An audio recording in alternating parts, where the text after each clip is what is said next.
আসসালামু আলাইকুম দর্শক, আমরা আমাদের বন্দর থেকে আসলে বাসার দিকে ফিরছিলাম। পথিমধ্যেই চলন্ত গাড়ি থেকে দুইটি কবিতর পড়ে থাকা অবস্থায় দেখলাম আমরা। তো কবিতর দুইটা হাতে নিয়ে দেখি যে দুইটা কবুতরেরই পাগুলো বেঁধে রাখা এবং প্রত্যেকটা পায়ে গলায় মোটে 6টি তাবিজ এখানে কুফুরি করা অবস্থায় দেখলাম। আমরা কবিতরগুলো অবমুক্ত করলাম এবং তাবিজগুলো উদ্ধার করলাম। এখানে লেখা ছিল যে সৈকতের ছেলে মাসুদের মৃত্যু, এরকমভাবে লেখা ছিল চিরকুটগুলোতে।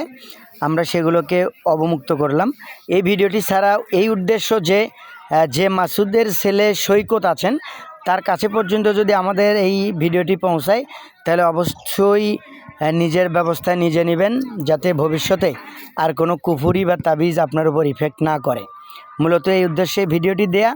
এবং এতদিন জানিয়ে আসতেছিলাম যে মানুষ মানুষের জন্য, আজকে দেখলাম আসলে এই মানুষের ক্ষতিও মানুষের দ্বারাই হয়ে থাকে।